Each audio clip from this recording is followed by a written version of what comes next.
Kalau orang beriman, pasti dia orang baik. Nah sekarang cek, sudah baik belum? Orang beriman tuh kalau benar imannya, waktunya akan banyak. Karena diberikan keberkahan oleh Allah. Kalau sudah benar mendapatkan ini, perhatikan, catat kalimat ini baik-baik ya.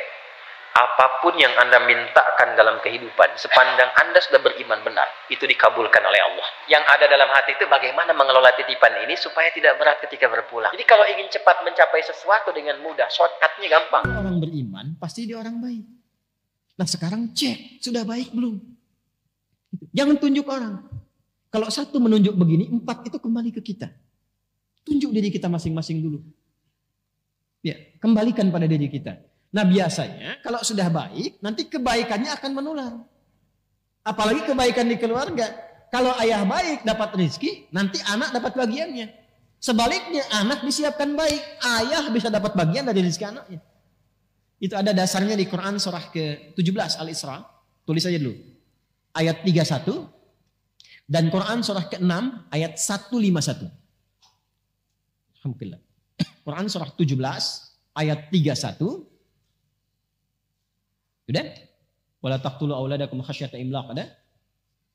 Baik, itu Quran surah 17 Al-Isra ayat 31. Nanti kebalikannya Quran surah ke-6 ayat 151. Sudah? Nah, catat aja dulu. Catat dulu ya. Nanti ada ayat dalam Al-Quran memberikan kesan begini, petunjuknya. Nahnu narzuqukum wa iyyahum dan nahnu narzuquhum wa iyyakum. Ada rizki yang Allah titipkan lewat orang tua, nanti nyambung ke anak. Ayah bekerja, anak dapat bagiannya. Nanti kalau ayah mendapatkan pekerjaan itu dengan cara yang baik, kebaikannya nular ke anak. Dan gak sampai di anak, kadang sampai ke cucu, ke cicit. Pernah dengar Al-Imam Asy-Syafi'i, bintang ulama di zamannya, gurunya Imam Ahmad bin Hanbal, muridnya Imam Malik rahimahullahu ta'ala, Imam Asy-Syafi'i, ya, dikenal luas luar biasa. Kitabnya Masya Allah, sampai sekarang mazhabnya menyebar. Ketaatannya sangat luar biasa. Kan nama aslinya bukan Syafi'i, nama aslinya Muhammad bin Idris, bapaknya Idris. Asy-Syafi'i itu kakek ke atasnya. Kakeknya orang soleh, orang taat, alim. Hartanya didapatkan baik, rizkinya bagus. Berdoa minta kemuliaan pada Allah. Yang jadi siapa? Cucunya. Generasi kemudiannya. Jadi orang tua yang bekerja sekarang dengan cara yang baik, rizki yang baik, dan dia berdoa, ya Allah, jadikan di antara anak saya ada anak yang ahli Quran, ahli hadis, anak yang saleh. Wasilah doa itu yang mungkin mengantarkan, boleh jadi di anaknya, boleh jadi cucunya. Yang berdoa mungkin gak hafal Quran, tapi wasilah doa dan harta yang halal itu yang sampai pada anak, itu yang menjadikan anak sukses. Disekolahkan di tempat yang baik, lahir nanti cucu. Cucu ini yang ternyata pecinta Quran. Dan cucu itu menjadi ahli Quran. Boleh jadi bukan karena ikhtiarnya saja. Mungkin 30%, 70%-nya doa kakeknya. Jadi gak ada yang sia-sia dalam amalan. Sebaliknya, keburukan yang dikerjakan oleh orang tua, sepanjang masih ada anak yang diasuh, itu hati-hati. Anak bisa mendapatkan bagian buruknya. Walaupun di akhirat hisabnya masing-masing, di dunia dampaknya sampai. Ya, makanya saya itu sering katakan, tolong para ayah, para ibu, bertutur yang baik. Berperilaku yang baik. Kalau ingin berbuat yang tidak baik, atau terfikir atau digoda oleh orang lain, diajak berbuat yang tidak baik, tolong ingat dulu anak-anaknya. Karena kalau orang tuanya terkena keburukan, anaknya itu yang kadang kena dampaknya. Bapaknya yang korupsi, anaknya yang dibully. Betapa banyak anak-anak sekarang malu, takut untuk sekolah. Karena ketika dia berangkat sudah disebutkan anak koruptor ya, anak koruptor ya. Kamu anak pembunuh ya, kamu anak perampok ya. Makanya berpikir dulu kalau ingin berbuat maksiat. Pikir dulu keluarga. Makanya ibu ingatkan bu kalau ayahnya itu berangkat. WA tuh, jangan cuma pasang status terus. Ingatkan. Pak ingat ya anak-anak ya Pak ya. Insya Allah kami bisa tahan lapar. Tapi kami nggak bisa tahan panasnya neraka Pak. Ya memang hari ini panas banget Maya, apalagi di neraka. Bisikin. Bisikin. Anak-anak kita tuh di TK udah dilatih tuh. Untuk membisikkan ke orang tuanya. Ya bisikin kebaikan-kebaikan. Insya Allah kalau terus diingatkan tuh terjaga. Terjaga. Ada dulu orang-orang soleh begitu. Jadi kalau setiap suaminya kerja, istrinya membisikkan. Seperti tadi, terjaga dia. Dan potensi maksiat itu tinggi. Apapun itu bisa terjadi karena setannya kan terus menggoda. Jelas? Nah, ulaika lahumul amnu wa hum muhtadun. Kalau kita benar, maka ketenangan diberikan kepada jiwa, dibimbing setelah itu. Kalau sudah benar mendapatkan ini, perhatikan, catat kalimat ini baik-baik ya. Apapun yang Anda mintakan dalam kehidupan, sepandang Anda sudah beriman benar, itu dikabulkan oleh Allah. Sepanjang ada maslahat di dalamnya. Minta apa saja, minta kedudukan dikasih. Dan tidak nanggung, kadang-kadang tinggi betul. Ya kenapa? Karena Anda punya maslahat di situ. Sudah pandai mengatur. Termasuk harta. Tapi kalau belum sampai ke tingkat itu, disesuaikan nanti. La yukallifullahu nafsan illa. Jangan sampai jadi beban. Bukan gak diberi, tapi disesuaikan. Ya Allah, saya itu udah tahajud. Saya juga udah baca Quran dan menghafal. Tapi kenapa saya minta mobil belum dikasih juga? Motor dulu. Motor aja belum bisa kamu kelola dengan baik. Nanti kalau sudah jadi mobil, datang mobil, sifat bisa berubah. Udah gak bisa buka pintu mobil. Halo? Ya waktu naik angkot kan sedekah. Begitu sudah punya mobil agak bagusan dikit gak bisa buka pintu kan sebelum dibukain. Ya? Ini baru punya motor udah keliling-keliling komplek kan? Assalamualaikum, ayo Pak ke masjid. Padahal cuma pengen ngasih tahu nih motor saya. Gitu. Hati-hati. Belum dilantik udah nyebar kartu nama.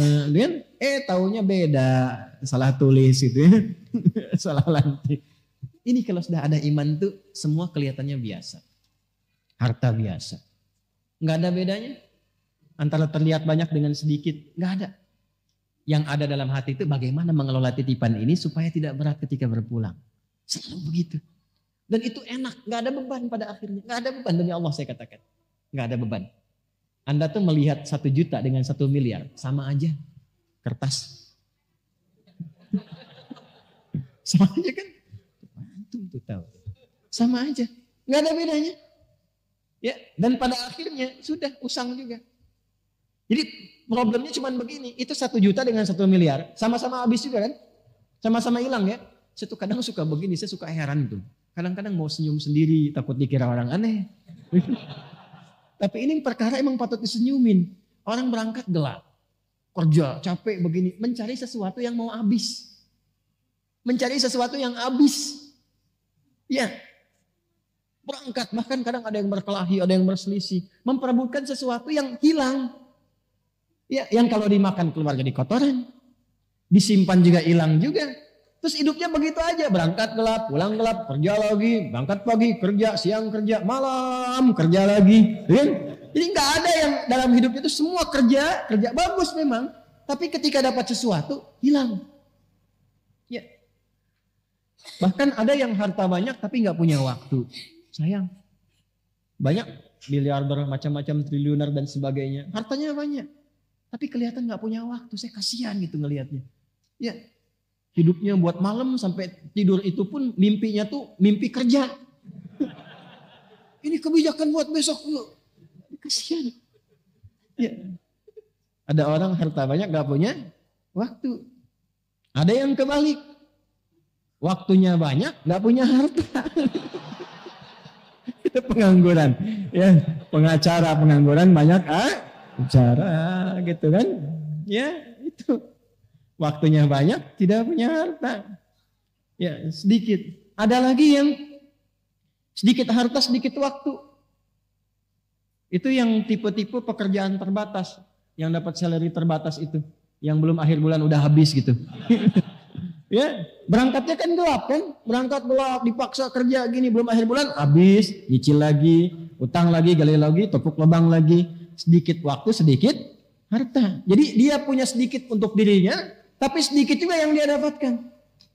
Ya, yang hebat itu kan banyak harta, banyak waktu. Itu kalau di teori marketing itu sleeping investor namanya.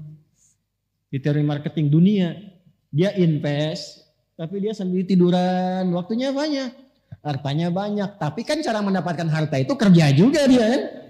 Makanya tarik ke marketing akhirat. Itulah orang beriman. Orang beriman tuh kalau benar imannya, waktunya akan banyak karena diberikan keberkahan oleh Allah. Jadi Itu jalan ke pekerjaan aja masih bisa hafalan Quran. Masih bisa ngaji, masih bisa dengerin murattal, waktunya banyak. Jadi nggak ada kata nggak punya waktu untuk ngaji, masih banyak waktunya. Zikirnya itu bisa sambil jalan, pulang aja jalan. Ya, sambil zikir, di kendaraannya juga masih dengar Quran, diskusinya masih bermanfaat. Itulah yang banyak waktu. Dan banyak peluang. Kalau bentuknya harta diberikan oleh Allah, bentuknya kedudukan dinaikkan oleh Allah, karena ada manfaat di dalamnya. Jadi kalau ingin cepat mencapai sesuatu dengan mudah, shortcutnya gampang. Beriman dengan cara yang benar. Nah, tanda orang beriman itu kalau sudah beriman, diberikan ketenangan, dapat bimbingan. Bimbingan pertama yang Allah berikan, wahum muhtadun, itu bimbingan untuk berbuat baik. Ya, setiap yang berbuat disebut dengan amal. Setiap kebaikan yang didorong oleh iman disebut dengan soleh. Amal baik yang dihasilkan oleh iman disebut dengan amal soleh. Karena itu di sini kalimatnya berbunyi wabasyiril ladzina amanu wa amilus. Itu yang saya katakan di awal, orang beriman itu pasti baik. Jadi kalau kita sudah jadi orang baik, apalagi diisi dengan ilmu, apa saja gampang didapatkan. Mau jadi apapun. Beriman yang kuat, ilmu isi. Sekarang mau jadi apa? Imannya dulu. Makanya dulu orang-orang hebat itu dimulai dengan penguatan iman. Dulu bukan sekolahnya dulu Pak, sholatnya dulu. Lalu Quran. Sholat sudah bagus, Qurannya sudah bagus, lalu ditempatkan di bimbingan para ulama. Mereka belajar. Kalau saya sebut ulama, jangan bayangkan yang materi Islami saja. Itu orang Islam dulu itu, hafal Quran, hafal tafsir, tahu banyak hadis. Tapi saat yang bersamaan ahli fisika, ahli matematika, ahli kimia, ahli kedokteran. Itu ada buku kalau nggak salah Bidayatul Mujtahid tuh di situ tuh, yang terjemahan warna biru itu sampulnya, terjemahannya Bidayatul Mujtahid. Itu karangan siapa? Ibnu Rushd. Siapa Ibnu Rushd itu? Dokter bedah. Dokter bedah hafal Quran dan bisa mengarang fikih, kitab fikih komparasi mazhab. Ya, ini bab ini pendapat ulama ini disajikan. Nggak ada tarjihnya, dikomparasikan. Yang nulis siapa? Dokter bedah. Ini dokter bedah dulu tuh dokter spesialisasi pembedahan tapi juga hafal Quran. Itu yang sekarang mesti kita wujudkan.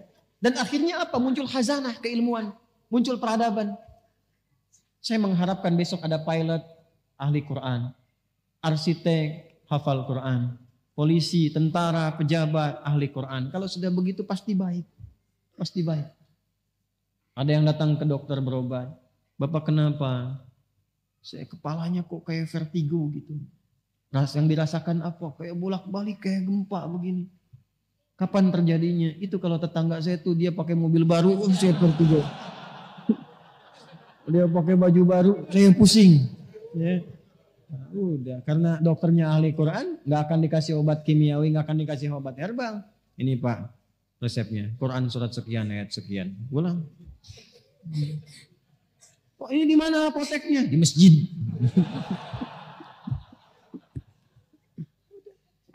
Ada begitu, lebih cepat gitu. Kan sekarang matanya pada sehat, tapi mata hatinya sakit.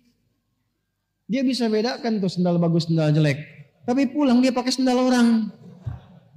Jangan terjadi di sini, ya. Karena kita ngaji. Paham? Nah ini, jadi kalau sudah begini, wabasyiril ladzina amanu wa amilus shalihat.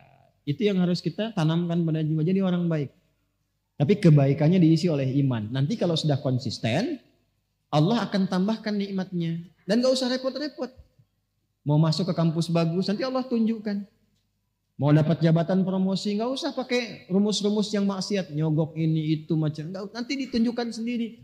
Tiba-tiba datang orang baik, tiba-tiba datang komandan baik, dikasih referensi, tiba-tiba pimpinan mengarahkan. Bisa terjadi. Allah itu kalau sudah menetapkan seorang hamba baik, ditemukannya dengan yang baik lagi. Baik dengan baik terus. Dan menebarkan aura kemuliaan. Dan bisa menerima di posisi apa Allah tempatkan. Jadi cara berpikirnya begini. Allah kasih ini berarti yang diinginkan ini. Alhamdulillah ditempatkan di sini berarti harus ada kebaikan di tempat ini. Kalau dia sudah khatam nanti dipindahkan. Begitu cara berpikirnya. Jadi nggak sibuk nyari ini nyari itu, capek sendiri.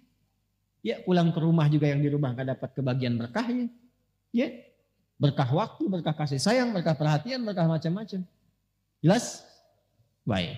Nanti kalau sudah seperti itu, pulang ke akhiratnya pun mendapatkan penerimaan terbaik. Ya, dari hasil amal soleh yang dihasilkan lewat imannya.